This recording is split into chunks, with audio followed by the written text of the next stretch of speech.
A menudo, compartir una misma condición con más gente, sobre todo si ésta nos pesa, resulta alentador.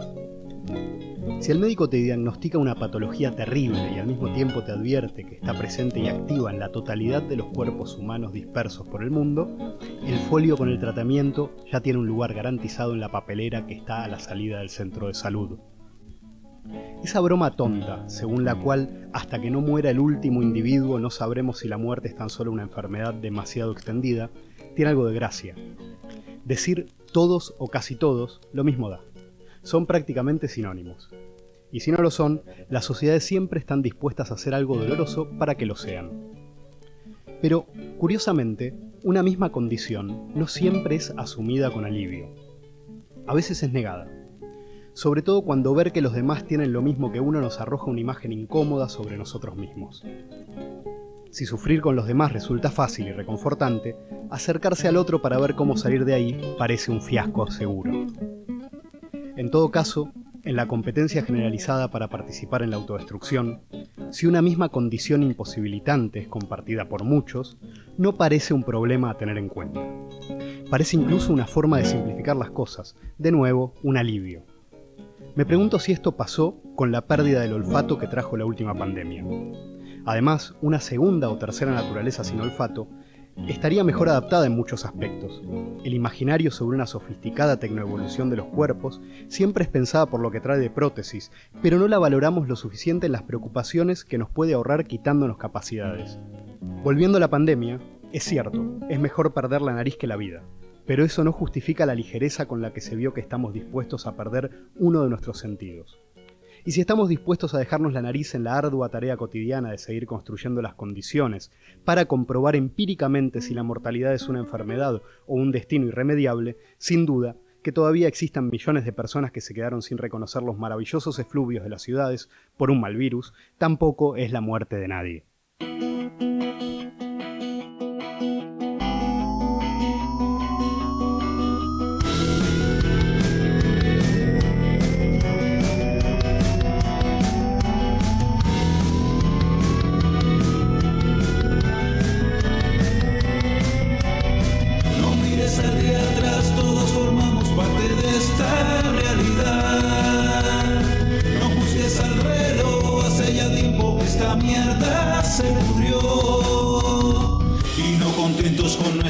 Desgracia, alimentamos cada día esta farsa. Ya no hay nada que hacer, ya está el naufragio en marcha. Buenas noches, adelante, por favor, sin reparos. Queda muchísimo lugar libre para ocupar en las filas iniciales. Por no hablar del muchísimo espacio más que queda en las filas intermedias, e incluso en las finales. No nos olvidemos de los palcos. Aquí estamos entonces nuevamente, Naufragio en marcha, ha vuelto como han hecho todos los grandes comunicadores, todos los mediáticos radiofónicos, también Naufragio en marcha ha vuelto de esta temporada estival, renovado. Realmente a mí me resulta conmovedor, quería empezar con esto porque la cantidad de presentes, diría incluso ofrendas que han enviado los oyentes, conocedores de la temática que abordaríamos hoy, es, bueno, ya lo dije, conmovedor. Tenemos por ahí, estamos rodeados de bergamota, de pomelo, pero también de albahaca, de jazmín, un poquito de tomillo. Veo por ahí unos clavos. Mucho incienso y mucha mirra nos ha llegado. Pachuli. Pachuli. Sí. Bueno, en fin, almizcles varios, pero también, por supuesto, tenemos oyentes de todo tipo y se han personado algunos con huevos podridos, repollos sobrecocinados, incluso han dejado ya un poquito de orina, vómitos, excrementos, etc. Se ha presentado más de uno con una halitosis que madre mía, o qué sé yo, con escorbuto, con gangrena, cosas así. Así que tenemos de todo aquí, porque, claro, vamos a hablar del olor, del olfato, quizás algo de la nariz, quién sabe, del perfume, bueno, en fin, por ahí van las cosas. Yo quería, antes de que nos salgamos de la editorial, que tiene Ítalo Calvino, y anticipando que hoy será un programa de lecturas variadas, tiene este cuento dentro de esa colección que él le iba a dedicar a los 5 sentidos. Creo que quedó inconcluso y escribió 3, quedaron 2 por ahí. 5 sentidos, como diría Alejandro Dolina, el olfato, el gusto, la vista, el tacto y el gusto, ¿no? Los 5 sentidos. El hombre la nariz tiene ese cuento y empieza como epígrafe de un alfabeto indescifrable, la mitad de cuyas letras han sido borradas por el esmeril del viento cargado de arena. Así quedaréis, perfumerías para el hombre sin nariz del futuro. Y comienza todo con una cosa de cómo en el futuro van a estar todas las perfumerías, todas las dependientes, con sus frascos y tal, pero nadie va a poder oler nada. Bueno, tiene otras cosas simpáticas del cuento, quizás después hablemos de algo. Pero bueno, entonces, el olfato, señores, el olor. Un sentido que nos acerca, nos aleja, se mezcla, se confunde el objeto con la propia percepción, ¿no? Ya el acto mismo de oler es la cosa, ¿no? No podemos distinguirla tanto, no podemos poner una barrera entre lo que es oler y lo olido, el olor nuestro, el olor de los demás. Es siempre algo que se nos escapa. Y también es un poco incómodo porque si el hombre del futuro no tiene nariz, el hombre del pasado, o al menos de donde venimos, había demasiada nariz, ¿no? Ese es un poco el imaginario sobre lo arcaico que queremos dejar atrás, ¿no? Es el sentido más incómodo, más enfrentado con la civilización en muchos discursos, ¿no? Entre otras cosas porque, como decías, el olfato no tiene objeto. O supera, trasciende esa distinción de objeto y sujeto, ¿no? El lenguaje, por ejemplo, que no confunde ver y aparecer, o escuchar y hablar, o tocar y sentir. Sin embargo, cuando dice oler, el sujeto y el objeto tienen el mismo verbo, no hay una diferenciación, ¿no? Entonces, ese hecho de que no sea un objeto y al mismo tiempo nos rodee y genere un ambiente, o pueda generar evocaciones tan vívidas, ¿no? Que ningún recuerdo visual o auditivo genera, siempre nos retrotraen a un estadio anterior a la razón, como un órgano, una especie de sentido vestigial, ¿no? Que sigue quedándonos ahí en la parte del cerebro límbica, ¿no? Que está ahí, y siempre es como que el olor es algo atávico, es algo que hemos ido superando con la civilización, ¿no? Hay una oposición ahí. Uno de los articulitos que leímos para esto, de un tal Miguel Ginges, ¿no? ¿Cómo era? Figes. Sí. ¿No? Decía, claro, nos referimos muchas veces a esas percepciones olfativas a través de metáforas, o no podemos asir bien cuál es ese objeto percibido o qué, ¿no? Eso huele a gloria, dice por ahí una metáfora que me encanta, ¿no? Huele a gloria, no sé qué. También tiene que ver con esa frontera difusa, ¿no? La intromisión, ¿no? Meter la nariz donde no se debe. Siempre hay metáforas que tienen que ver con la nariz como algo que está rompiendo una barrera, ¿no? Es muy difícil. Yo después voy a hablar un poquito de el imaginario olfativo, ¿no? Ya usamos incluso la palabra imaginario porque Claro. no hay otra. Ya incluso ese paradigma está irrumpiendo fuertemente ahí de lo visual, ¿no? Como en una posición jerárquica más importante, sobre el imaginario que hay en torno al enemigo, al otro y el olfato, ¿no? Lo dejo un poquito para después. Si quieren podemos empezar hablando de cosas un poco generales sobre el olfato, ¿no? Sí, con respecto a esto que decías de esa asociación de un sentido, de un estadio más salvaje o previo a nuestra bajada de los árboles, o yo qué sé, este cuento de Calvino que decía antes, trata sobre la búsqueda de una mujer por parte del protagonista, esa idea del deseo, de la memoria, de no saber bien qué es lo que está buscando, pero está intentando reconocer ese olor. Entonces lo hace en un cuento que mezcla párrafos que están ubicados en París, principios de los 20 o de fines del 19, Londres contemporáneo, pero también de un hombre más primitivo. Entonces ahí dice, por ejemplo, hay un olor enemigo que me viene a la nariz cada vez que me veo, que me parece haber encontrado el olor de la hembra que estoy buscando en la pista de la borda. Un olor enemigo que se mezcla al olor de ella y descubro los dientes incisivos caninos premolares y ya estoy lleno de rabia. Recojo piedras, arranco ramas nudosas. Si no consigo encontrar con la nariz el olor de ella, ojalá tuviera por lo menos la satisfacción de descubrir a quién pertenece ese olor enemigo que me pone rabioso.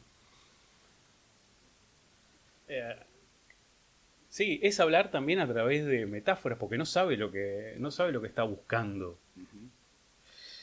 De hecho, Bill Hanson, en uno de las cosas que hemos leído, de cuestión de olfato, habla de se mete en la discusión sobre si existen las feromonas o no en el ser humano y habla del instinto de agresión y el instinto sexual como parte de ese vestigio, ¿no? Que supuestamente opera en nosotros sin que haya un objeto necesariamente al que podamos aludir ni que podamos describir, ¿no? Esa base instintiva.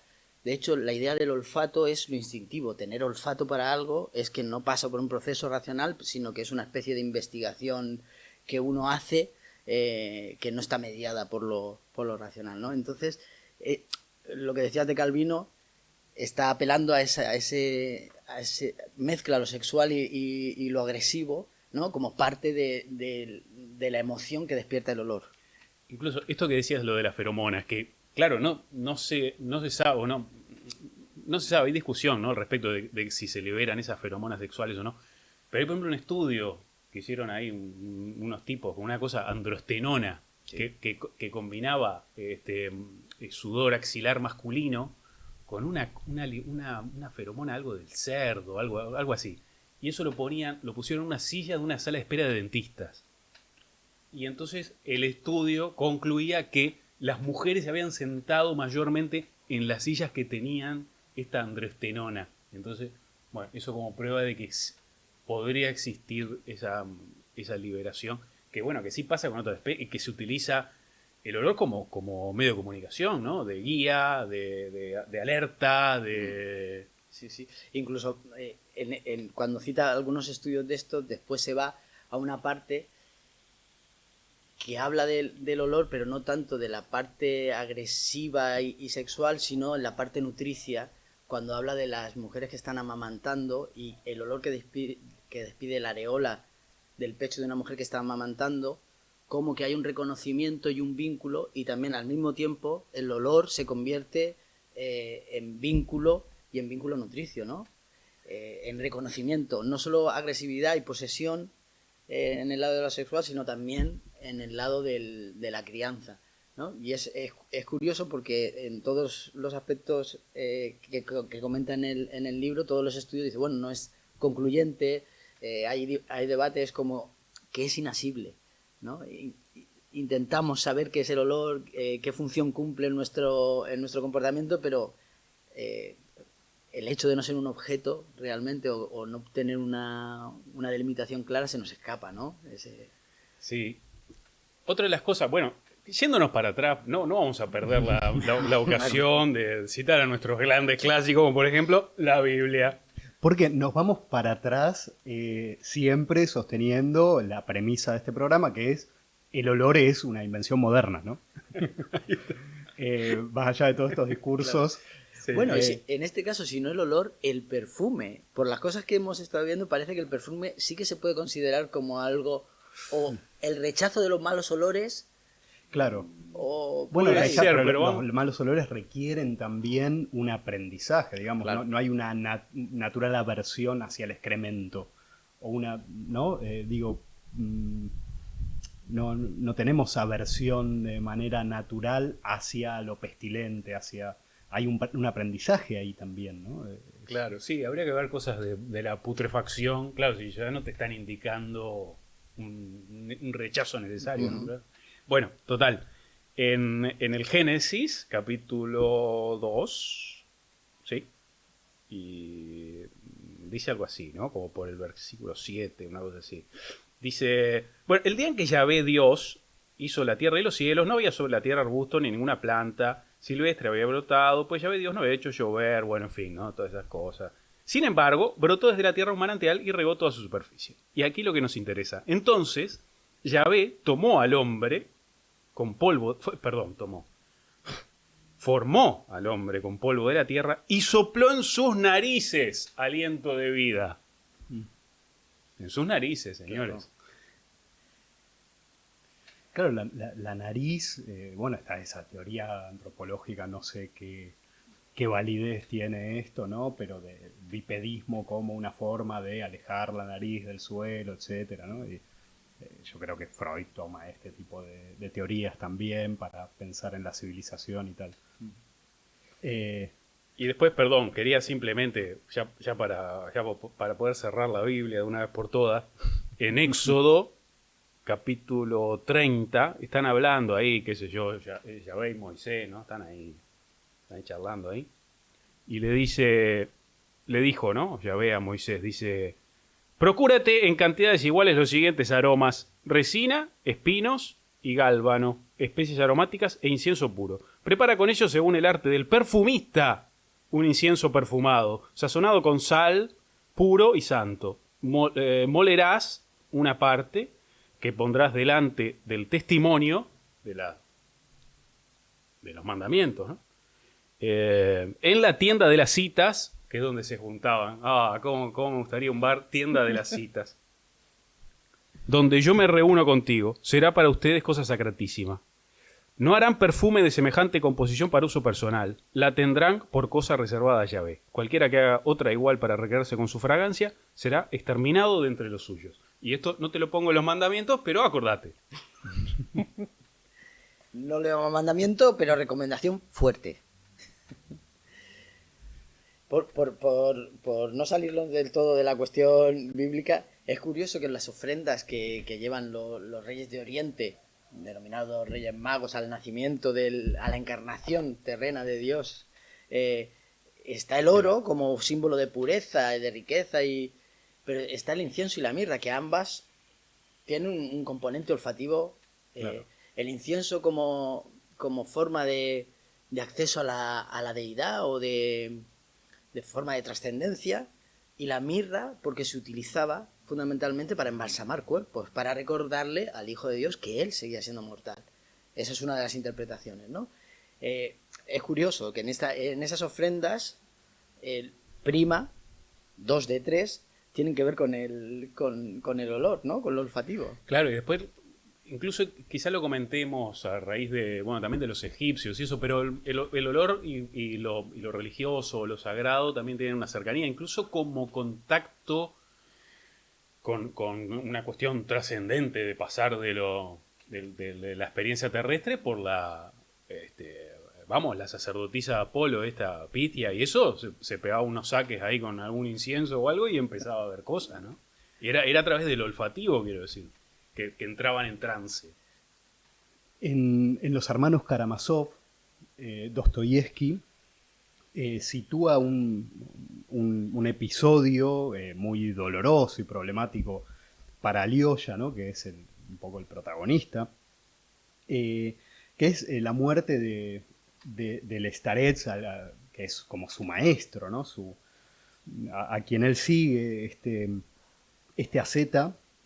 Cuando muere, resulta que hay mucha sorpresa y hay cierto revuelo porque su cuerpo empieza a desprender un hedor brutal que primero es negado por los que asisten al funeral y luego ya empiezan a cuestionarse qué había hecho para oler tan mal, ¿no? Eso hablaba mal de su santidad, ¿no? Y es interesante, ¿no? Como aquí hay alguna, bueno, este análisis psicológico con el que es tan fino, ¿no? Dostoyevsky, cómo analiza esto. Voy a leer un poquito. Dice, cuando aún antes del amanecer colocaron el cadáver ya amortajado del starets en la caja y lo depositaron en su habitación primera, su antigua salita de recibir, surgió entre los allí presentes esta pregunta: ¿convendría abrir la ventana del aposento? Bueno, La gente primero dice, no, ¿cómo vamos a abrir? ¿Qué sé yo? Eh, y después, bueno, ya se hace imposible negar el hedor. Y aquí que poco a poco, después del mediodía, inicióse algo que al principio notaron los que entraban y salían en silencio, y para ellos solos, y hasta con visible temor de decirse los unos a los otros del pensamiento que se les había ocurrido, pero que a las 3 de la tarde hubo de manifestarse tan clara e incontestablemente que la noticia de ello difundióse rápidamente por todo el cenobio, y todos sus devotos y visitantes no tardó en llegar también al monasterio y finalmente en brevísimo espacio de tiempo corrióse a la ciudad, poniendo allí en conmoción a todos, creyentes e incrédulos. Esto me interesa, ¿no? Estos últimos se regocijaron, pero de los creyentes hubo algunos que se alegraron más todavía que los incrédulos, porque aman los hombres la caída del justo y su vilipendio, según dijera el difunto Starets en una de sus pláticas. Era el caso que el ataúd había empezado poco a poco a exhalar un hedor tanto más intenso cuanto más tiempo pasaba, que ya a las 3 de la tarde se hacía sentir bastante y fue después gradualmente haciéndose más y más fuerte. Luego Dostoyevsky empieza a hablar de cómo al final el caso del padre Zósima, ¿no? Y del hedor que desprendía la descomposición de su cuerpo, al final no era algo tan extraordinario, ¿no? Había casos inversos, contados, algún starets, algún santo que desprendía incluso alguna fragancia agradable, pero en general se descomponían los cuerpos y nadie recordaba esto, ¿no? Entonces es muy interesante porque Dostoyevsky quiere acá mezclar este carácter material innegable que es el hedor que se desprende del cuerpo, el hecho de que tienen que abrir las ventanas, que esto exige una explicación, y también cierta predisposición, cierto prejuicio, empiezan a salir los comentarios y empiezan a salir las ideas que tienen los presentes con respecto a Zósima, ¿no? Entonces, ya Dostoyevsky entiende muy bien que el olor del otro no es una cuestión puramente biológica, puramente fisiológica, y tampoco es una cuestión puramente inventada, ¿no? Esa combinación para mí es fundamental y recubre un poco la cuestión de la indistinción entre el sujeto y el objeto, y entre el otro y nosotros, ¿no? Está el olor, la discusión sobre si el olor es natural, es arcaico, es moderno, no tiene sentido, ¿no? Es un fenómeno que no distingue entre esas dos cosas, igual que no se distingue el olor de lo oler de lo olido, ¿no? No sé si quieren agregar alguna cosita ahí Sí. con esto. A ver, esto que decías, por ejemplo, a mí, eso que decías, bueno, la base fisiológica, no sé cuánto, decían los perfumistas, en la Edad Media o así, se los tenía por gente, bueno, un poco turbia, entre otras cosas porque, claro, de esos cadáveres se aprovechaba también la grasa para sacar algún olor, ¿no? Alguna fragancia especial, etcétera. Que de hecho se dice de la perfumería que muchos olores que finalmente en la composición reconocemos como muy agradables, algunos de esos componentes son tremendos por sí solos, ¿no? Y afectarían horriblemente. Una de las peliculitas que vimos es esta, la de Patrick Ruskin, que es la de, perdón, no es de él es la novela, ¿no? La de Perfume, historia de un asesino. La película que la dirige un tal Tom Tykwer en el año 2006, ¿no? Y trabaja ahí Alan Rickman y Dustin Hoffman, etcétera. Trata de un huérfano que dejan en un orfanato. La madre estaba metida en lo más pestilente del París en ese momento, que era donde se trabajaba con el pescado. Y bueno, la película ahí muestra también hay unas escenas bastante explícitas al respecto de cómo podría ser todo eso. Y lo que este huérfano, Jean-Baptiste Grenouille, tiene un poder olfativo tremendo, y lo que va a buscar finalmente, claro, un muchacho bastante trastornado, es capturar la esencia de las personas, de algunas personas, sobre todo por una figura de una mujer que después se ve como él. Yo creo que esos sentimientos de esa mujer que no pudo porque la mata un poco accidentalmente, intentando hacerla callar porque los iban a descubrir, bueno, en fin. Pero después lo que hace es asesinar a otras vírgenes para obtener una fragancia perfecta. Pero es una fragancia perfecta hasta el punto de lo sobrenatural, ¿no? Porque lo que hace todo eso es ganarse, se descubre que él es el culpable de los asesinatos, y esta fragancia hipnotiza a todo el pueblo. Además se sitúa en ese pueblo de Grasse, que en el sureste francés, muy conocida por los perfumes, como que es la cuna del perfume, por lo menos occidental. Y lo hipnotiza, pero una forma lo reconocen como un ángel. Él está ahí en el patio, bueno, lo van a ahorcar ahí, lo van a torturar, y todo el pueblo estaba, denle con lo que sea, y él se presenta ahí, unas gotitas de perfume, no sé cuánto, que había obtenido antes, y se le monta una orgía a todo el pueblo, que participa en todo, el cura ahí, qué sé yo, todos se meten en una orgía por haber olido esta fragancia que está. Y el fin, sí, vamos, contamos todo, se puede decir todo, ¿no? Él lo que hace es volver a ese mercado de pescado donde él reconoce haber nacido, y se echa el perfume encima, todo lo que tenía el perfume encima, y la gente que se acerca a él lo hace desaparecer literalmente. Se abalanza y en esa muchedumbre desaparece. Porque, claro, es tanta la atracción que suscita que se lo morfan al pobre muchacho. Bueno, una película bastante recomendable. De la que, a ver si igual esto nos puede dar algún pie para hablar un poquito ahí de esa, yo qué sé, de lo que pasaba ahí en París o en Londres o tal, en esos años o algo, que es el principio de la novela, donde se habla de cómo era el estado, de cómo olía París a mediados del siglo XVIII, ¿no?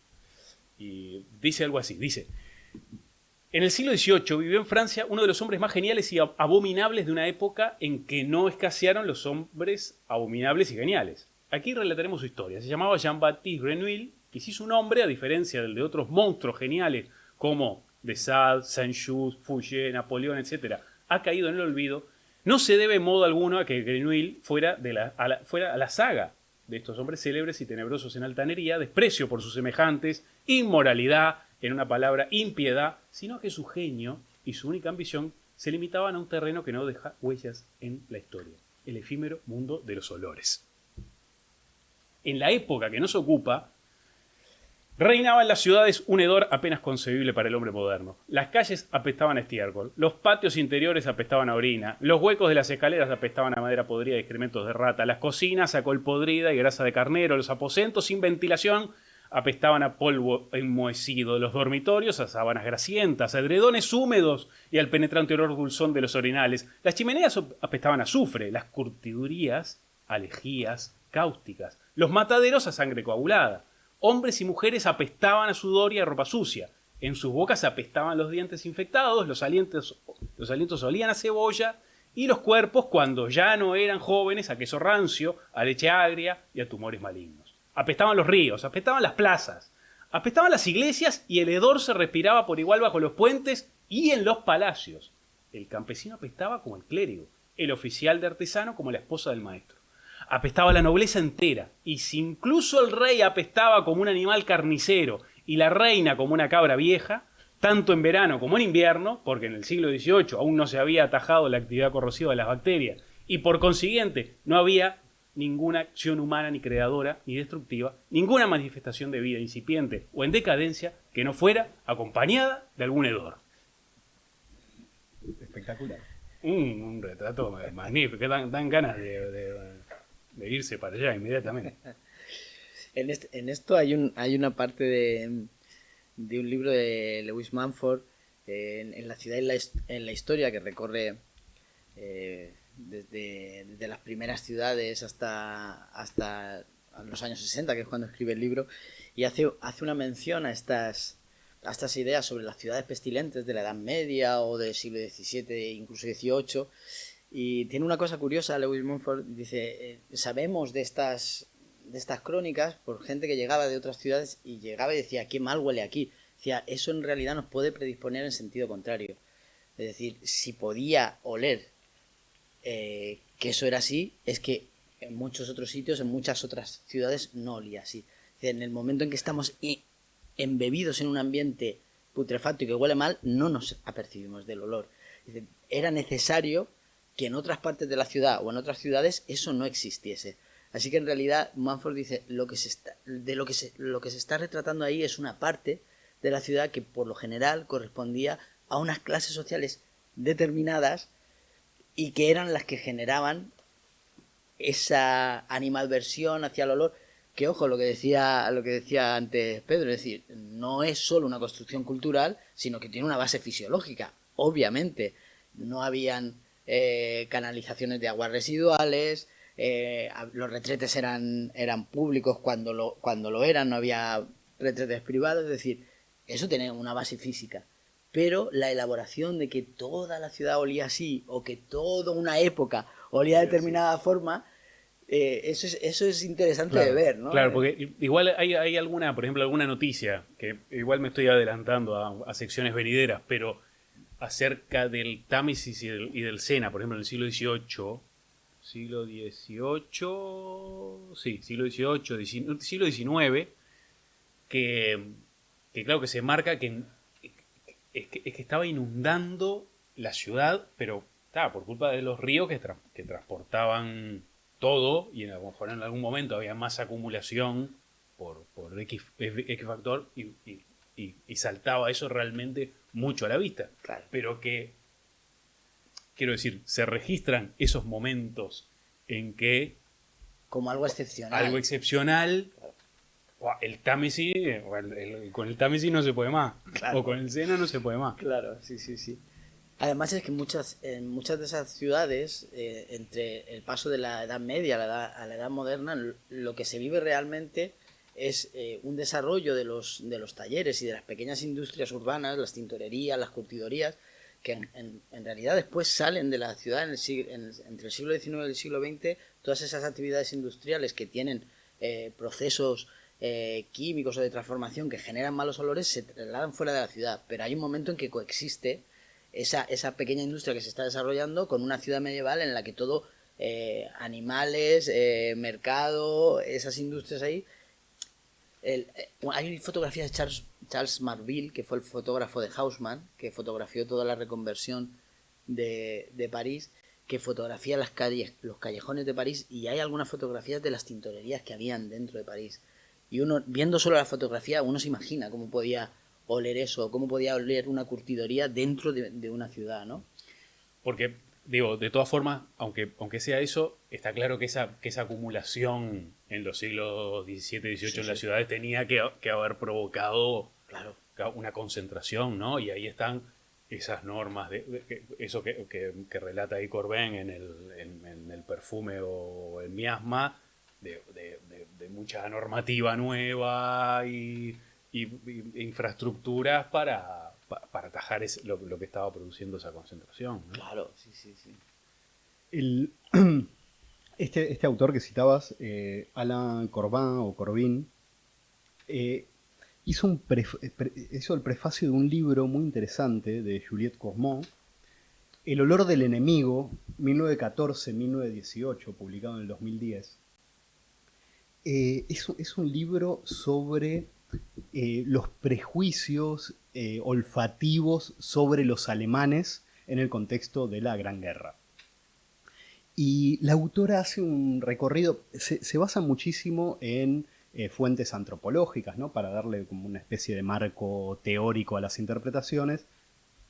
Y Y hace un poco este recorrido de cómo en la cultura de la guerra se va instalando un discurso que no es necesariamente un discurso propagandístico desde arriba, ¿no? No es propaganda de guerra, es algo vivido, experimentado con toda la fuerza por los franceses, incluso por los belgas, sobre el olor pestilente de los alemanes, ¿no? Es una constatación que se ve en diferentes fuentes, en cartas privadas, en postales, y lo más interesante, en estudios científicos, que no tenemos por qué, según la autora, considerar que estos estudios científicos están manipulados, ni tienen una intención no científica, ¿no? No tienen un compromiso por encima de la ciencia que vendría a moderar su rigor, aunque no sean rigurosos, ¿no? Están muy anclados en una subjetividad que llega a los científicos, que nos obliga a entender el discurso higienista, el discurso racista, todos esos esfuerzos que la ciencia no puede negar, nos obliga a conectarlos con una experiencia histórica y con la idea que se tiene del otro, ¿no? Con fenómenos como la deshumanización, como la animalización, pero no solamente, ¿no? Es una cultura de guerra, es deshumanización tal como sucede con el olor por la raza, ¿no? Esto que es tan habitual en Estados Unidos en una época, ¿no? Sobre el olor de los negros, o que se puede encontrar en Latinoamérica también, ¿no? Incluso en Estados Unidos se dice que cuando un negro no huele es que está de alguna manera traicionando a su raza, está tomando pastillas para no oler y para poder acceder a otra raza, para una ascensión social, etc., ¿no? Bueno, la autora analiza muy bien cómo funcionan estos mecanismos, cómo cuando pasa la guerra y hay esfuerzos de reconciliación se moderan mucho los discursos, pero habla muchísimo de un médico que se llama Edgar Berillon, que es el tipo que acuña este término de la bromidrosis, que es el olor, es una enfermedad que afecta a los alemanes, que tiene que ver con varias cuestiones. El tipo hace un análisis muy denso sobre todos los aspectos fisiológicos que tienen que ver con las grasas, con los alimentos, con cuestiones del cuerpo, y también con motivos ambientales, por ejemplo, el consumo excesivo de alcohol, con los hábitos de los alemanes, con condiciones climáticas, con el uso del casco, el tipo de casco, la vestimenta, las botas, ¿no? Hay un análisis ahí muy detallado.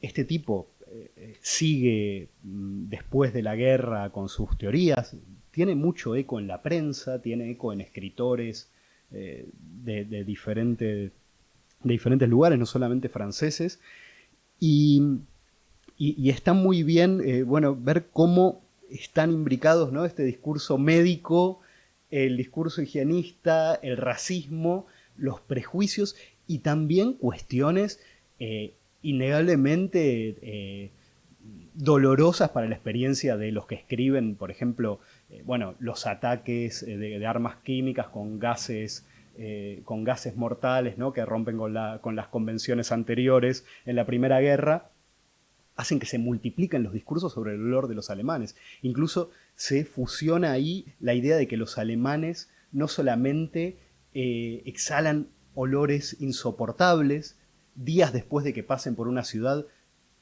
todavía permanece el olor. También esto se conecta con el uso de armas químicas. Hay una conexión ahí en varios textos. Además, muchos de estos textos, como decía, son privados, son cartas de soldados, son crónicas que no tienen un interés particular en expandir discursos propagandísticos, ¿no? Que están completamente inmersos en esta forma de percibir al otro y de asociarlo también con el cerdo. La idea del cerdo y el olor, y ahí también hay una tensión entre la deshumanización y un discurso quizás ilustrado sobre el cerdo como un niño pequeño, como todavía no civilizado. El cerdo como el animal que está más cerca de nosotros, ¿no? Pero todavía es salvaje, es salvaje. Es un libro tremendamente interesante, ¿no? Claro, sí, incluso yo creo lo que decíamos antes, ¿no? El mismo sentido se asocia a cierto salvajismo, entonces, claro, remarcar que eso ofende, que el otro ofende a ese sentido salvaje, lo está poniendo en ese otro lugar, ¿no? Porque no se insulta diciendo, yo qué sé. Otro elemento que aparece mucho es el de la coprofagia, ¿no? Los alemanes comen mierda, pero esa mierda está bien identificada con un pan que tienen, que las siglas son KK. Comen caca. Hay un montón hay canciones que usan este juego de palabras.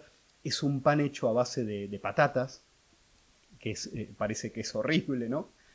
Y bueno, esta pretensión de objetividad es brutal, ¿no? Sí. Estaba acordándome que, claro, que muchas de esas cuestiones tienen que ver con el olor de la guerra, ¿no? Y uno se imagina cómo olería una trinchera de un lado y de otro, ¿no? Y cómo esos efluvios y el olor de la muerte se podía identificar con el enemigo siempre, no ese tu compañero de al lado, sino que son los otros, ¿no? Y me estaba acordando de una cosa que decía Kubrick después de rodar Senderos de Gloria. Decía, el cine bélico desaparecería de todas nuestras pantallas el mismo día en que el cine pudiese reproducir el olor. Ninguna persona iría a ver una película de guerra si realmente reprodujese el olor de la guerra, ¿no? Y me estaba acordando de esto, ¿no? Es decir, es también una especie de intentar racionalizar lo que no pasa por el filtro racional, y decir, todo este olor a sangre y a muerte tiene que ser de estos cerdos que nos atacan, ¿no? Me imagino de un lado y de otro, cuando probablemente el olor era el de la propia trinchera, ¿no? Que estaban ahí, ¿no? En esa cosa, esta de Chantal Jacques que tiene el de filosofía del olfato, a mí me llama la atención que claro, por un lado, es un repaso buenísimo de cómo han tratado el tema la filosofía griega y moderna, etcétera, etcétera. Pero claro, siempre habla de que en efecto se lo ha rebajado a este sentido. Y después cuando llega a la parte, bueno, siglo XIX, XX, y empiezan los estudios de antropología comparada, o anatomía comparada, etcétera, dice, bueno, lo que pasa es que ahí se desvaloriza porque esos estudios ven que la porción del cerebro dedicada a esos nervios y que trabajan con esas cosas es mucho menor que en los de roedores, por ejemplo, o etcétera. Entonces dice, bueno, ya no lo estamos usando tanto, es una degeneración, pero ya no lo estamos usando. Y entonces se dedica un poco a rebatir esto de alguna manera y a decir que tenemos una capacidad que incluso es este libro, que yo creo que es de principio del siglo XXI, del 2004 o algo así me parece, dice que el ser humano tiene capacidad para distinguir, dice, 10.000 olores. Dice, y eso dice el autor. Y entonces lo pone eso como bueno, es una cantidad enorme pero estudios de hoy hablan de un billón de una capacidad de reconocer un billón de distintos olores. Ya no sé, para mí 10.000 olores no sé lo que significa, un billón mucho menos, ¿no? Pero bueno, total, que se pueden oler ahí un montón de cosas. Una de las cosas, eso está simpático en esta ciudad de Gas, en esta región, dice que cuando entrenaban a los perfumistas, una de las cosas que tenían que hacer era reconocer 3.000 productos distintos. Saber reconocerlo. Una cosa está lindo y que muestran bastante en esa película, perfumes. Sí. ¿De quién es de la peli esta? Esa ¿Tenés película... ahí los datos? Es una película curiosa porque la protagonista, bueno, Emmanuel DeVos sí, es la película. Es una perfumista, ¿no? Que Y Gregory Mann es el que director. pierde el olfato, cae un poco en desgracia en la industria del perfume. Antes Después de había haber creado, había claro, creado grandes perfumes para perfumes. Dior o no sé qué. Y de repente, claro, es una persona que reconoce el mundo a partir de su nariz, ¿no? Y las relaciones se establecen a partir de ahí. Está bueno el trabajo. Ese, por ejemplo, el de recrear el olor de una cueva y no sé qué, ese parece un trabajo simpático. Sí. Después sí. tiene, ¿no? Como, bueno, no sé, a lo mejor está haciendo perfume para coches o no sé qué. Claro, la tipa cae en desgracia y tiene que aceptar cualquier tipo de encargo y el que Hay una la relación lleva un un poco al poco- límite a replantearse un poco lo que está haciendo es cuando la contratan para tapar el olor nauseabundo de una industria que pone Una en Francia, no sé papelera. dónde, una papelera o algo así. Dice, bueno, pero ¿cómo quieren que haga esto, no? Claro, es la relación con el chofer que contrata. Ella es un poco, tiene una cosa así, un poco de diva, ¿no? Sí, Va siempre en chofer, no sé cuánto, y la relación con él lo lleva un poquito para otro lado. Está simpático eso que dice de la hierba, ¿no?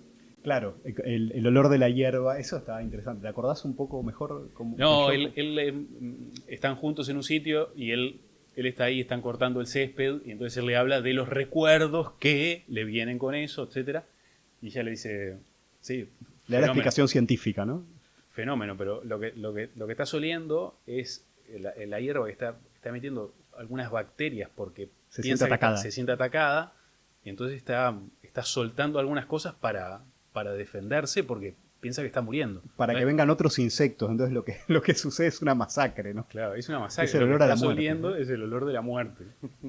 Es interesante también ahí la Que- relación. Perdón, Sí. que es curioso que algunos testimonios médicos hablan del olor de la muerte como un olor dulce, ¿no? Que tiene que ver con un proceso químico en el tránsito, ¿no? No en el momento en que ya fallece y pasa lo de los hermanos Karamazov, ¿no? Que pasado un tiempo ya empieza, sino en ese tránsito del moribundo en que empieza a haber un olor dulce de la muerte, ¿no? Eso es curioso.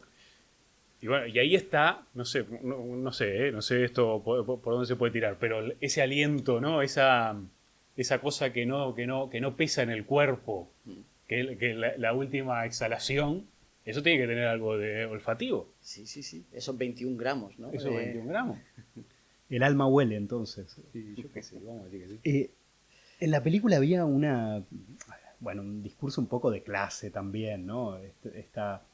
Ella también es una trabajadora, ¿no? No es una aristócrata en un sentido sociológico, sí en un sentido de sus capacidades, ¿no? Porque eso la acerca a una relación con el mundo mucho más rica.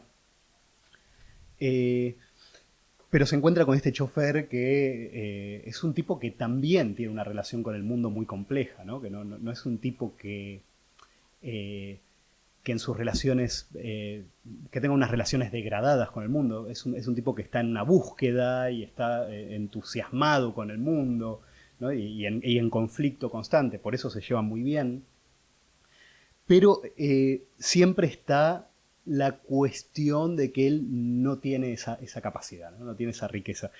Y yo pensaba que es una manera distinta de pensar la cuestión de clase y del olor a aquella que habla del olor propio de los pobres, ¿no? Yo traje un fragmentito de Orwell, del Camino de William Pierre, donde me gustaría leerlo ya y lo conversamos si quieren. Pero había un problema más grave, y aquí llegamos al verdadero secreto de las distinciones de clase en Occidente, a la verdadera razón por la cual un europeo de origen burgués, aun cuando se llama comunista, no puede considerar igual a él a un trabajador sin hacer un gran esfuerzo. La cosa puede resumirse en unas terribles palabras que la gente hoy en día se resiste a pronunciar, pero que se usaban con toda tranquilidad cuando yo era niño. Estas palabras eran: la gente de clase baja huele mal. Nos enseñaron que la gente de clase baja olía mal. Esto es algo que representa una barrera infranqueable, pues ninguna sensación de agrado o desagrado es tan fundamental como una sensación física. El odio racial, el odio religioso, las diferencias de educación, de temperamento, de inteligencia, incluso las diferencias de código moral pueden ser superadas, pero la repulsión física no. Se puede sentir afecto por un asesino o por un homosexual, pero no se puede sentir afecto por un hombre que tiene mal aliento habitualmente, quiero decir. Por mucho que se le aprecie, por más que se admire su carácter e inteligencia, si sufre de mal aliento será repulsivo y en el fondo se le odiará. Puede no importar mucho que a una persona de clase media se le inculque que los trabajadores son ignorantes, perezosos, borrachos, safios y deshonestos. El verdadero mal se hace cuando se le dice que son sucios. A nosotros se nos educó en la creencia de que eran sucios.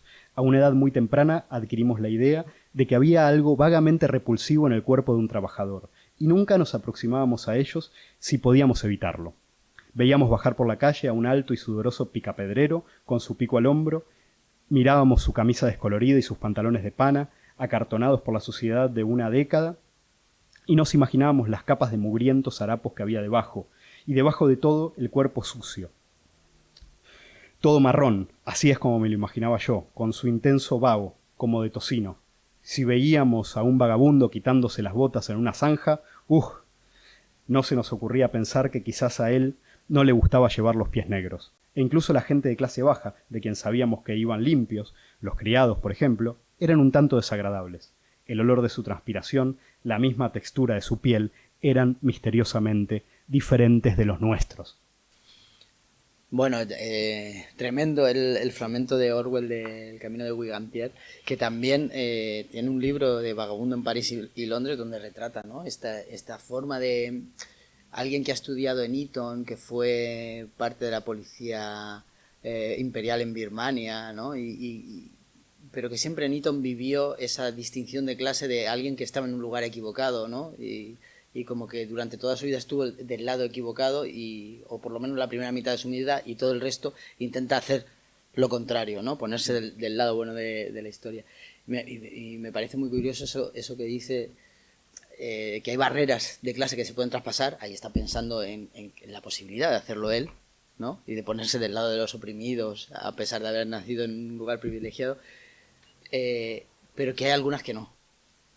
¿No? Que es la del olor, ¿no?, que se impregna de una forma que no es racional tampoco, que envía al otro a un ámbito de la naturaleza, ¿no?, en la que se opone a nosotros, y ahí no hay mediación posible. Eso me parece un acierto de Orwell y de una honestidad, ¿no?, que se marca mucho en el texto.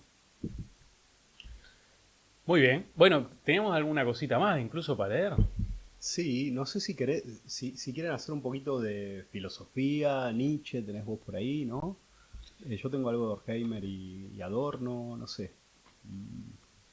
Sí, bueno, de lo que habíamos estado hablando de por qué la filosofía en algún momento, o bueno, ha primado sobre todo la cuestión visual y auditiva, ¿no? El hecho de ver la iluminación. Perdón, Aristóteles. Más clara nos resulta la especie de los sabores que la del olor. La causa de ello es que poseemos un sentido del olfato inferior al de los demás animales y a nuestros restantes sentidos. En cambio, un tacto más exacto que el de los demás animales, y el gusto es una forma de tacto. Perdón. Claro. Sí, el libro sobre la filosofía, ¿no?, del olor, empieza hablando de eso, de por qué ha tenido un papel tan secundario. En realidad dice, cuando se enumeran, normalmente el olfato está en medio de los 5, pero en realidad debería estar el último, porque no se le ha concedido, ¿no?, una relevancia filosófica. Pero es verdad que yo recordaba que Nietzsche hace bastantes referencias a la cuestión del olfato y del olor en concreto, ¿no? Y encontré un artículo que se llamaba también Cuestión de olfato, como el libro que hemos comentado de Bill Hanson, pero es un artículo de los años 90, ¿no?, donde ahí retomaba algunas citas que yo recordaba haber leído en algún momento de Nietzsche, donde el olfato y el olor está muy presente, ¿no? Y he recogido algunas porque me parecían interesantes, ¿no? Una, en El crepúsculo de los ídolos, dice que la nariz, el propio Nietzsche dice, la nariz ha sido poco apreciada por los filósofos en general, dice, pero es el más delicado de los instrumentos que están a nuestra disposición. Es capaz de registrar incluso diferencias mínimas de movimiento que ni siquiera el espectroscopio registra, ¿no? la nariz y el olfato del filósofo como algo que detecta movimientos en el ambiente, en un algo que todavía no ha llegado, pero que está, ¿no? Él está haciendo aquí esa crítica cultural, ¿no? De esa filosofía que detecta algo en el ambiente que todavía no ha llegado, pero que no tiene pruebas físicas, no hay nada empírico que lo verifique, pero ese olfato del filósofo, ¿no? Y en Ecce Homo dice: yo soy el primero que ha descubierto la verdad, debido a que he sido el primero en sentir, en oler la mentira como mentira. Mi genio está en mi nariz. Eso dice Nietzsche en Ecce Homo, que además Ecce Homo los primeros epígrafes es: ¿por qué soy yo tan inteligente? ¿Por qué escribo libros tan buenos? Todos los epígrafes son así, como es un autoelogio, pero en un momento dice: en realidad todo mi desempeño filosófico reside en haber olido que la mentira era mentira, ¿no? En pasar por encima de los enmascaramientos y los perfumes, ¿no? De la moral, de todo lo decadente, y decir, aquí, ¿no? Es un poco shakespeariano, ¿no? Lo que dice Marcelo: algo huele a podrido en Dinamarca, pues él lo está diciendo aquí, ¿no? Y por último, ya en la genealogía de la moral dice, y esto me parece algo de una fineza, dice: el hombre se coloca ante sí con la nariz tapada, y junto con el Papa Inocencio III hace con aire de reprobación el catálogo de sus repugnancias. Es decir, el hombre se pone ante sí mismo con la nariz tapada, como que algo le huele mal de su condición. Y dice: pero solo el Papa se pone con ese hombre a decir: es cierto, somos podredumbre, ¿no? Claro, Nietzsche se pone en las antípodas de todo esto, e incluso en algún libro, en Humano demasiado humano, llega a decir: en gran parte de la decadencia de la filosofía alemana son las cervecerías, ¿no? Comen salchichas, beben cerveza y al final tienen malas digestiones y sus pensamientos son pensamientos de mierda, tal cual. Sí, o sea, pero es un poco el discurso antialemán Sí, de los total. franceses en la guerra, Total. ¿no? Que lo atribuían un poco a esta mala alimentación y tal.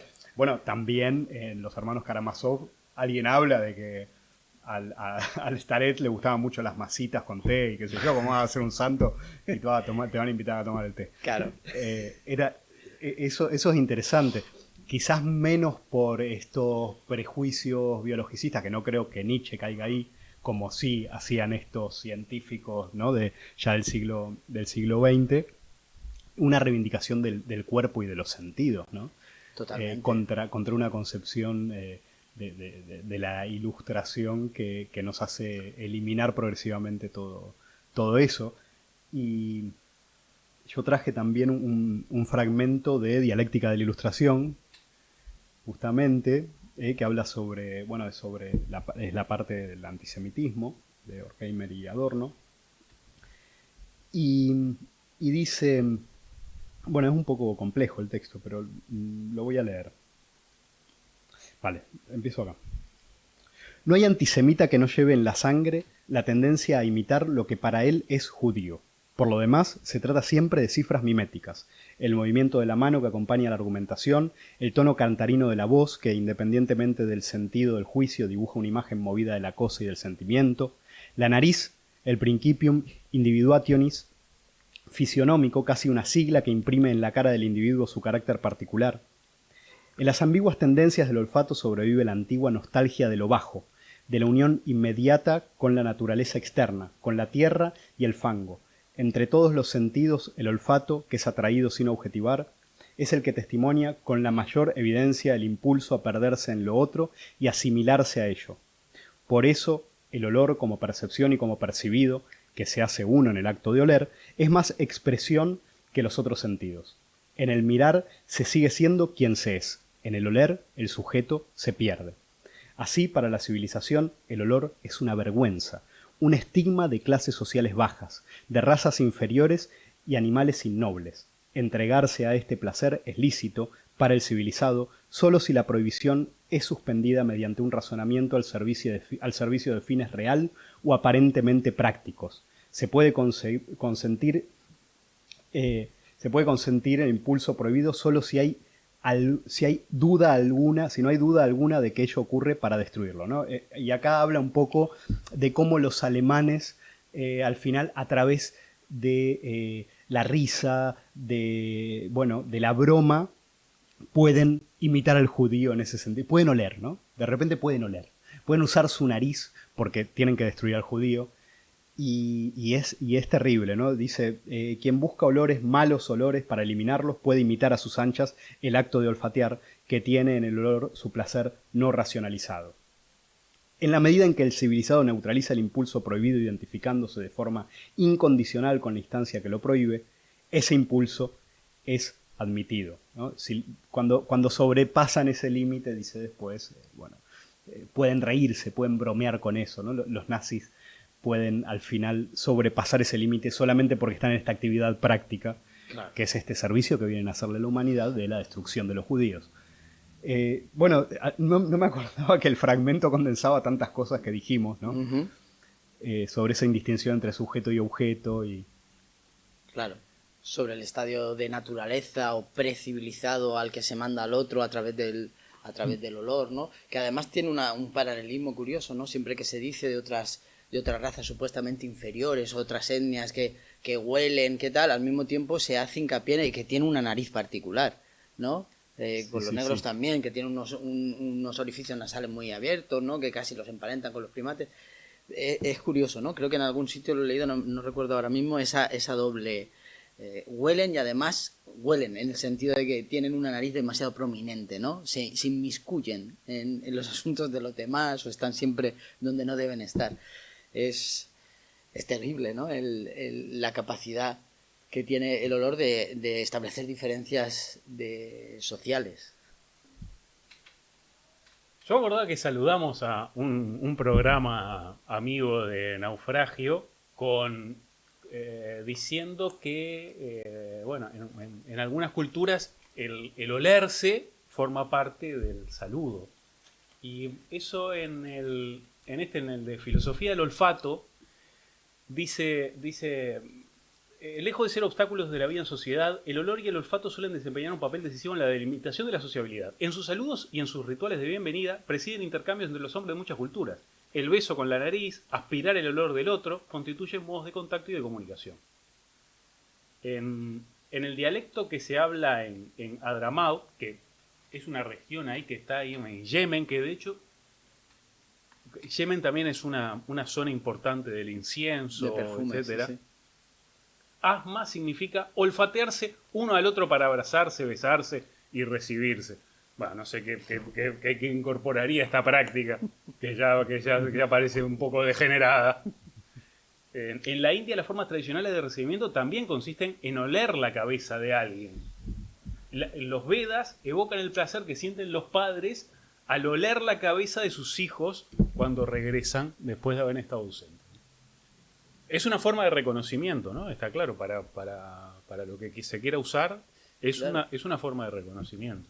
Claro, tiene esa ambigüedad, ¿no? De no ser objeto, no ser imagen, no ser sonido, y al mismo tiempo poder producir diferencias irreconciliables, barreras que no se pueden traspasar, como decía Orwell, o generar vínculos indelebles, ¿no? Vínculos que ya no se van a poder romper, ¿no? Como el de un lactante con su madre, o de determinadas relaciones, olores que nos anclan a un recuerdo que siempre va a estar. Da igual, podemos olvidar la voz, incluso el rostro de alguien que fue importante para nosotros, pero un olor de repente nos transporta a ese momento y a esa persona, ¿no? Entonces como que tiene esa ambivalencia que sin embargo en la modernidad nos hemos empeñado en eliminar, ¿no? Toda la industria de la perfumería es precisamente enmascarar el olor o generar nuevos olores a partir, ¿no?, de distintos elementos para enmascarar el olor original, ¿no? Hay una reflexión que también me gusta, ¿no? No me gustaría que quedara fuera del programa. Y hablando de este halo de misterio que también tiene el olor, el SIGE del que decíamos, el primer artículo, habla de las publicidades. Y es cierto que de entre las publicidades que puede haber, la del perfume es siempre la más... Quizás también influenciada por el exotismo de la perfumería de Oriente y que eso haya quedado. Pero hay siempre algo... Una solemnidad también, ¿no? Hay solemnidad, pero el perfume se vende tiene ese Ese misticismo aroma, sí. y nunca se para un tipo a decir, mirá, tengo esto acá que está buenísimo, huele genial. Siempre guardan como una forma muy clásica, ¿no? Las publicidades de perfume, que es muy fácil para la parodia, ¿no? Es decir, un blanco y negro, una música un poco clásica. Sí, pero de repente se te puede aparecer una mujer que rompe una ventana y entra en un éxtasis. En una cámara lenta, Sí, cosas un así. fauno ahí. Claro. Sí, sí. Fíjate que en el libro que el de Chanel número 5, que hablas el olor de los imperios, Ese dice precisamente Chanel número 5 rompe con todo eso. Dice, es el primer perfume que incluye lo floral y porque al final es la destilación de esencias, de plantas, pero con los aldehídos que ya son sintéticos, ¿no? Y hace una mezcla de eso. Y de ahí se dan la mano lo que tenía que ver con la alquimia y la jabonería, que siempre los perfumistas siempre estaban en el entorno de la alquimia y la jabonería, ¿no? Que era medio turbio, con la ciencia. Y el Chanel número 5 no tiene ninguna flor. Representa el propio frasco es de un diseño racionalista. Incluso 5 es porque le dieron a Coco Chanel 10 pruebas y la 5 es la que más le gustó, ¿no? Eso es como que ahí cambia, ¿no? Y dice, bueno, en realidad es el encuentro. Creo que en el libro dice, es el encuentro de la alquimia con la industria, ¿no? En ese momento sí, ese libro es estupendo, o bueno, por lo menos tiene una pinta estupenda. Yo revisé ahí un poquito, que es el de ¿cómo es que se llama? El aroma de los imperios, ¿no? El aroma de los imperios. Sí, está muy bien. Bueno, trabaja, claro, también todo el empaquetado, ¿no? Y eso como una cosa. Pero incluso en la película esta, la que decíamos antes, en la de la novela de Susskind, que bueno, quizás lo toma también porque está viviendo ese momento, pero hay un enfrentamiento. El personaje de Dustin Hoffman representa un perfumista que ya perdió el tacto. Y yo, ¿para qué meto el tacto en todo esto? Y entonces hay un jovencito ahí en París que está haciendo el perfume de moda. Y ese perfume de moda se vende en un frasco particular. Y él tiene en su tienda frasco, yo qué sé, no tiene ninguna seña. Y cuando Grenouille llega para ayudarlo al principio, se entrena ahí un poco con él, le ayuda a él, los perfumes que sacan con él también son los perfumes, pero son los perfumes en otro envase también. Es el de Chanel. Podríamos hablar un poquito de literatura, hacer alguna mención ahí. No sé si vos tenés Proust, está Kutagawa, sí. Gogol, capaz que tenemos algo o no. Igual la nariz. Trayendo lo que decía Juanma de los recuerdos, igual podemos, sí. que no le dimos mucha hacer pelota, pero puente. Está claro. Esa asociación que decíamos de que el recuerdo puede estar disparado de forma paradigmática por un olor. Claro, en Proust esto es muy notorio. Y ahí, por el camino de Swann, ahí en el primer capítulo, hay un fragmento que dice así, y de pronto el recuerdo surge. Perdón, me voy a meter en la mitad de esto. Claro, él está mezclando olor y gusto, que es algo que incluso en filosofía del olor se trata, esta confusión entre gusto y olor, ¿no? Yo creo que Proust lo trae con el gusto, que incluso vamos a ver que nombra el olor, pero lo que trae es el olor, principalmente, ¿no? Porque, bueno, el gusto igual se ocupa también de otras cosas. De pronto el recuerdo surge. Ese sabor es el que tenía el pedazo de magdalena que mi tía Leoncia me ofrecía, después de mojado en su infusión de té o de tilo, los domingos por la mañana en Combray, porque los domingos yo no salía hasta la hora de misa. Cuando iba a darle los buenos días a su cuarto. Ver la magdalena no me había recordado nada, antes de que la probara. Quizás porque, como había visto muchas, sin comerlas, en las pastelerías, su imagen se había separado aquellos días de Combray para enlazarse a otros más recientes. Quizás porque de esos recuerdos por tanto tiempo abandonados fuera de la memoria, no sobrevive nada y todo se va desagregando. Las formas externas también, aquella tan grasamente sensual de la concha con sus dobleces severos y devotos, adormecidas o anuladas, habían perdido la fuerza de expansión que las empujaba hasta la conciencia.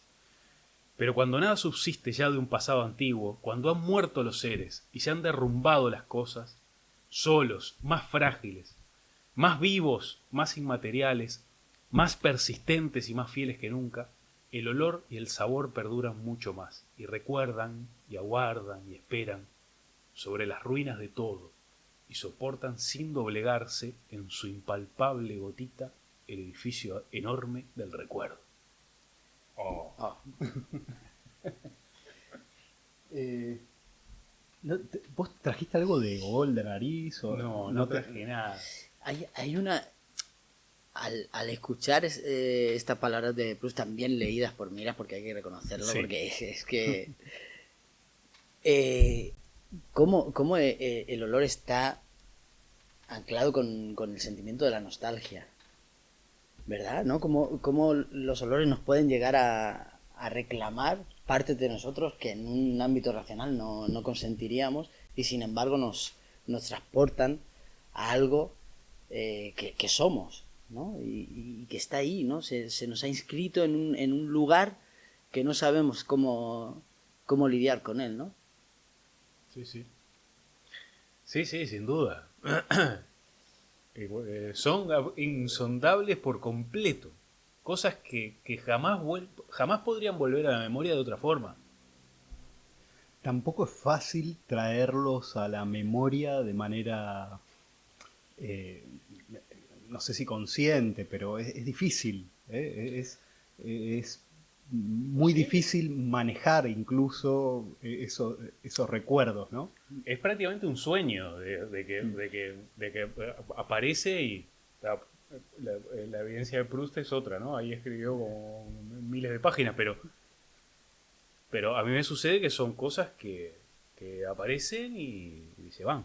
Sí, es como que asaltan en un momento la fortaleza que hemos construido alrededor de nuestra identidad, y de repente asalta ese perfume, ese aroma de algo, ¿no? Que nos recuerda.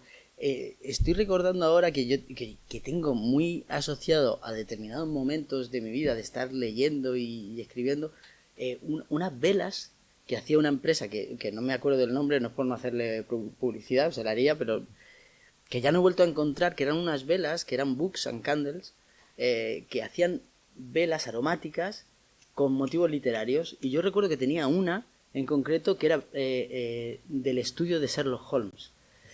Y la descripción, fue un regalo que me hicieron, y la descripción era: huele a polvo, a tabaco de pipa, a no sé qué, tal.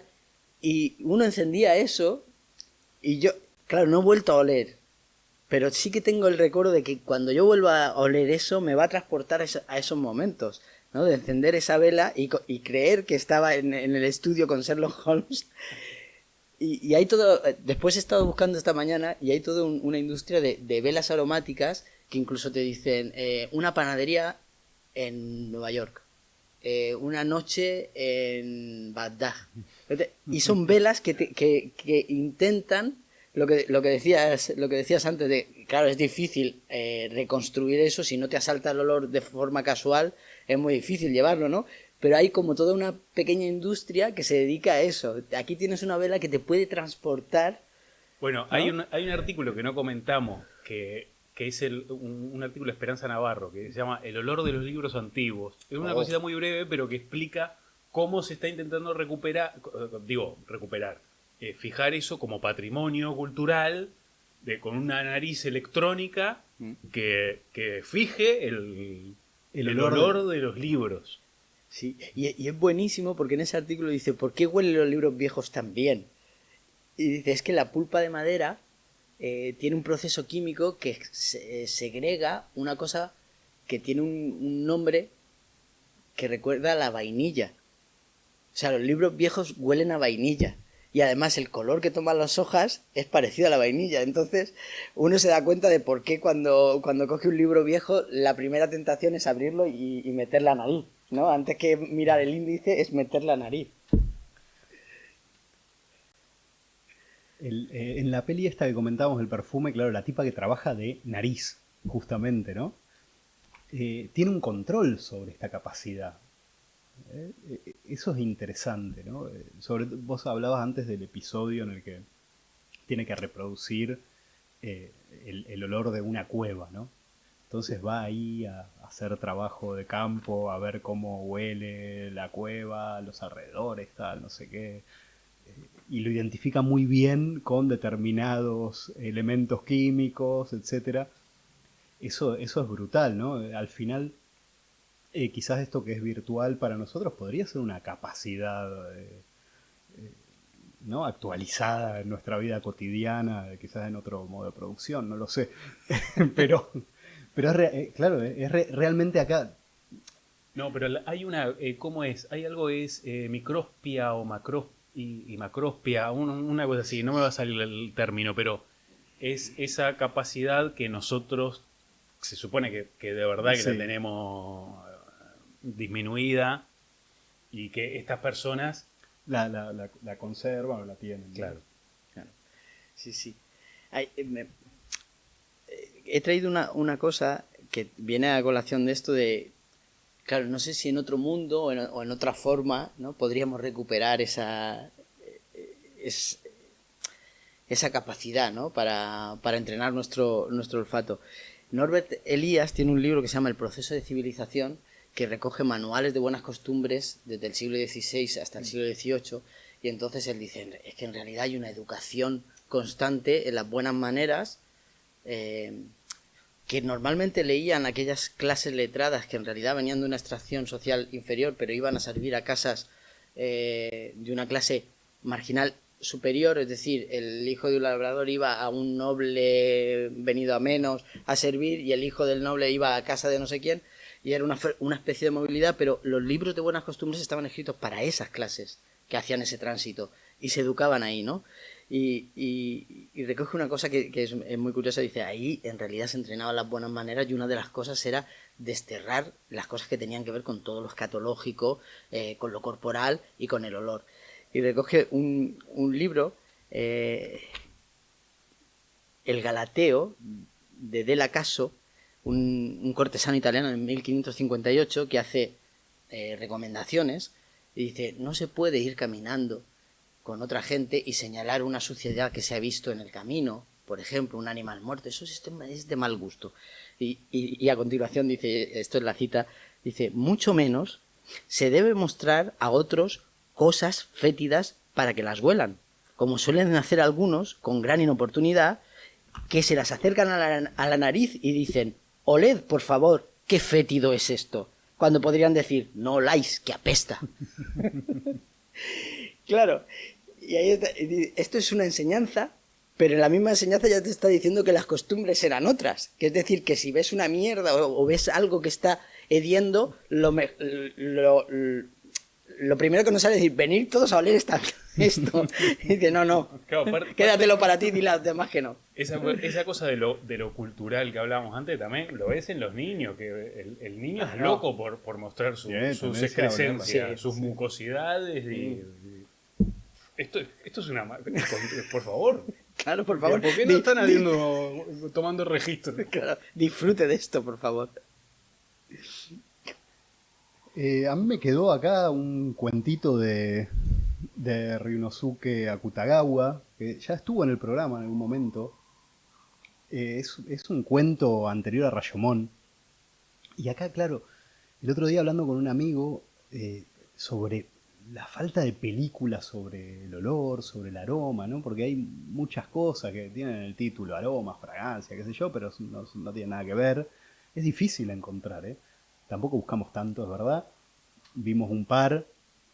Y él me dijo, no, tenés que ver, claro, las películas de Kurosawa. Y es verdad, yo pensaba más en los 7 samuráis, de estas, ¿no? Pero son más de lo visual.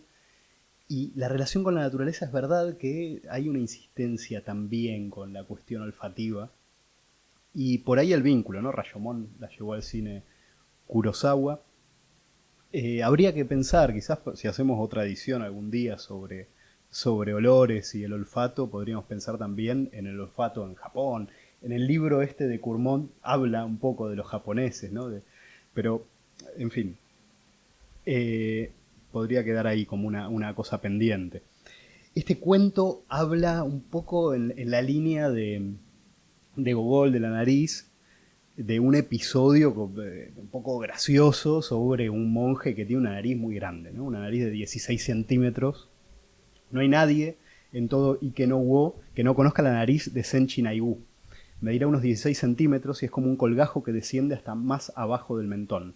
Es de grosor parejo, desde el comienzo al fin, en una palabra, una cosa larga, con aspecto de embutido, que le cae desde el centro de la cara.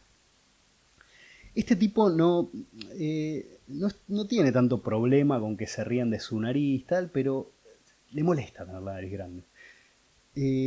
Prueba varios remedios y qué sé yo, hasta que un día llega un discípulo a Kioto y le dice que un médico le informó sobre un método bastante eficaz para reducir las narices.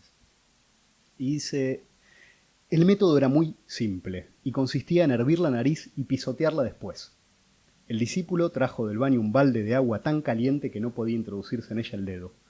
Como había peligro de quemarse con el vapor, el discípulo abrió un agujero en la tabla redonda y tapando con ella el balde hizo a Naibu introducir su nariz en el orificio. La nariz no experimentó ninguna sensación al sumergirse en el agua caliente. Pasado un momento, dijo el discípulo, creo que ya ha hervido. Y después se la pisotea un rato, le saca con unas pinzas unos granos que tiene.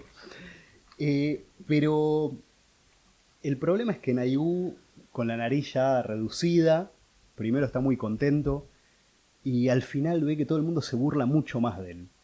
Mucho más que antes. Antes lo hacían a escondidas y ahora es eso, el objeto de burlas de todos los monjes y tal.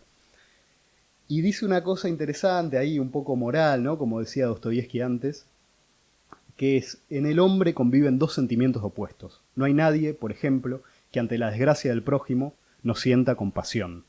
Pero si esa misma persona consigue superar esa desgracia, ya no nos emociona mayormente. Exagerando, nos tienta a hacerla caer de nuevo en su anterior estado, y sin darnos cuenta sentimos cierta hostilidad hacia ella. Lo que Naibu sintió en la actitud de todos ellos fue, aunque él no lo supiera con exactitud, precisamente ese egoísmo del observador ajeno ante la desgracia del prójimo. Al final Naibu, de una manera u otra, consigue su nariz anterior y termina tan contento por este gesto, este error de la vanidad. Y no sé, me pareció interesante, porque no es tanto por el olfato, pero es por el aspecto, por la cuestión estética de la nariz. Sí, es muy caricaturesca Sí, la nariz. totalmente, y las caricaturas tienen siempre que ver con la nariz, ¿no? Cuando salimos de esta cosa oscura del nazismo, del antisemitismo, ¿no? Que ahí está implicada esta cuestión que decían Horkheimer y Adorno sobre la risa, ¿no? Para poder participar de lo que venimos a eliminar. Pero sí hay una cosa de la exageración que quizás tenga que ver con esta separación todavía con la naturaleza, no lo sé. Eso en el Tristram Shandy también de Lawrence Stern, también en el volumen, el principio del volumen cuarto, por el tercero, toda la novela tiene mucho, pero eso también, el principio del volumen cuarto es un episodio que llega un forastero con una nariz desproporcionada y es todas las risas que causa todo el pueblo. La nariz es en esa literatura, ¿no? Así un poco rabelesiana o yo qué sé. Claro, es una caricatura, sí. Es interesante que la nariz siempre se puede desprender de su dueño, ¿no? Que aparece como separada en los cuentos. Incluso acá el método para reducirla es servirla y pisotearla. Yo cuando leo ese cuento pienso que la nariz se la quitan y la ponen en una olla, ¿no? La ponen en un balde. El tipo realmente se acuesta, bueno, es incómodo de imaginar. Uno piensa que la nariz se puede separar. Y quizás es este carácter separado lo significativo, lo que en lo que viene a insistir la literatura sobre la nariz, ¿no? También en Gogol es el ejemplo más claro, ¿no? Que la nariz se independice y haga carrera burocrática incluso, ¿no? Bueno, pues ¿les parece? Abandonamos por aquí el tema del olfato. Vamos a... Igual ponemos ahí un temita o algo y volvemos enseguida. Bueno, ya venimos.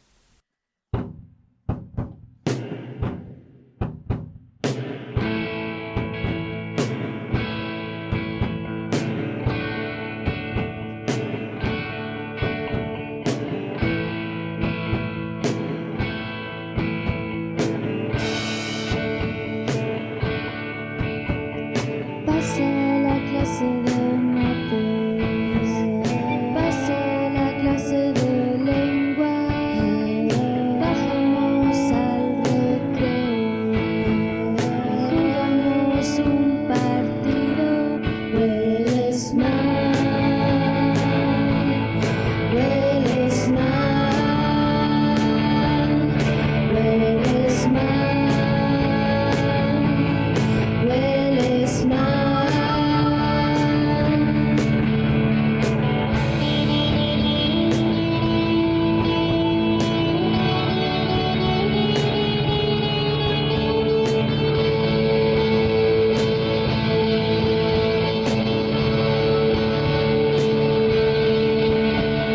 Siempre te estás quejando, que nunca puedes jugar, no puedes ligar, no se atreven a decirte la verdad.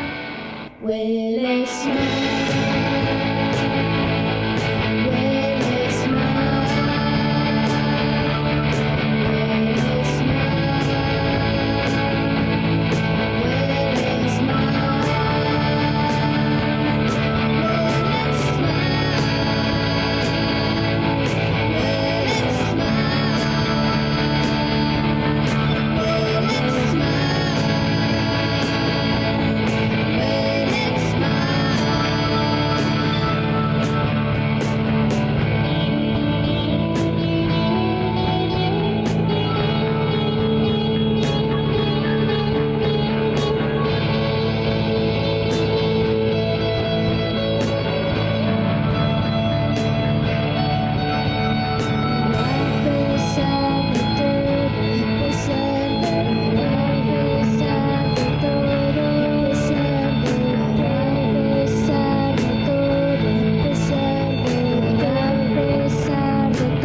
Bueno, muy bien, qué temazo, ¿eh? Vamos ya directamente con la sección de actualidad. La actualidad nos reclama. Y para eso acudimos a nuestro bibliotecario de confianza. Tipo desagradable donde los haya, ¿eh? Sí, pero esta vez fuimos... Él atiende mucho en el baño, que de por sí no da mucha confianza. Pero hoy nos recibió, estaba ahí con Chaneles número 5, de no sé qué... Eso dolía. Aquadin, no sé cuánto. Aqua de Giorgio. Era Aqua de Giorgio Tagliatella. Y entonces nos dijo, bueno, este perfume, no sé qué, está bien. Y nos pasó una cantidad de material impresionante. Por ejemplo, una nota del insoportable hedor de Londres de 1858, que No la vamos a leer, pero realmente es una delicia, ¿eh? Porque incluso aparece por ahí Disraeli que se lo pinta ahí tapándose la... Miren lo que dice. El día 15 de junio de 1858, de junio, la reina Victoria y su consorte, el príncipe Alberto de Sajonia, cancelaron un crucero de placer por el Támesis al poco de iniciarlo. 3 damas de compañía de la reina se desmayaron por la fetidez de las aguas, debido a la intensidad de la que ya todo el mundo denominaba el hedor. Y hay unos grabados en la noticia espléndidos, ¿no? Que está ahí la muerte paseando. Sí. Pues, el padre Támesis, ahí que está por ahí, que se ve junto con un tal Michael Faraday, que había escrito ahí en The Times denunciando todo esto. Y bueno, y Disraeli, ¿no? También que dice, el 3 de junio, el hedor, ya con mayúsculas, ya con Una entidad. Una entidad. Dice, el hedor alcanzó tal grado que un periódico londinense publicó, con especial delectación, cómo se vio abandonar la cámara al primer ministro de Disraeli, con un montón de papeles en una mano y un pañuelo en la otra que apretaba contra su nariz. Bueno, era una cosa terrible. Bueno, pero en fin, agradecemos al bibliotecario esta noticia. Y bueno, y también la otra, que es la de La momia perfumada, se titula, salió en la Gaceta de Valencia. No sé dónde salió.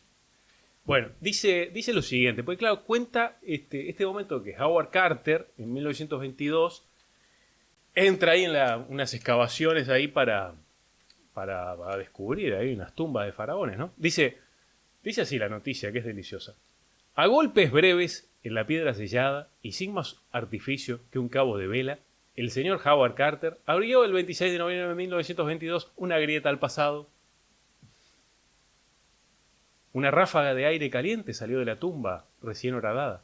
Era el primer aliento de 3 milenios, denso, antiguo, con esa mezcla de resinas, linajes de humo sagrado y polvo de lino que solo conocen los templos. Carter, inmóvil, respiró y cuando la vista alcanzó a la nariz, murmuró, sí, cosas maravillosas. Carter, que ya estaba... El positivismo tiene es un optimismo a prueba de bombas, ¿eh? Dice, bueno, tras una primera cámara con objetos derruidos por manos de saqueadores, no, bueno, lamentable, la verdad, lo que está pasando ahí en las tumbas de Egipto. Una segunda puerta sellada conservaba intacto el clima de los faraones. Carter probó el aire con una vela. La llama vaciló, como al saludar a un huésped que vuelve. ¡Qué crónica! Olí muerte e historia. Dijo la vela. Era, dicen, el mismo aire respirado por los embalsamadores. Cuando meses más tarde se accedió al sarcófago de Tutankamón, Carter hubo de templar aquellas sustancias para apartarlas sin herir el oro. Y dice, al calentarlo desprendía un olor penetrante, grato, algo semejante a la brea. Grato. Feo el de la brea cuando pavimentan la calle, es eso, ¿no? Y bueno, era un perfume, no respiraba. Bueno, estaban como locos porque nadie había respirado eso en mucho tiempo, ¿no? Yo qué sé, bueno, en fin. Bueno, y más adelante continúa, ¿no? Vamos a ver. Sí. Dice así. Sobre la frente del rey se halló una corona de flores marchitas. Última jardín a la noche. Todo, sin embargo, tuvo precio para el olfato. Tanta profusión de bálsamos ennegreció el cuerpo. La victoria sobre el hedor fue derrota del tejido. Pero el aroma del culto venció al tiempo. Bueno, toda una cosa de cómo... Pero hay unas cosas muy interesantes sobre lo que hacían con los cuerpos, ¿no? Que dice lo siguiente. Tras la extracción de los órganos internos y el vendado con lino, se perfumaba el cuerpo de pies a cabeza para su viaje al más allá. Vaciado el cerebro... Yo desde estos micrófonos pido que si se me manda al más allá, no se me vacíe el cerebro, a riesgo de que lo pueda necesitar en algún momento.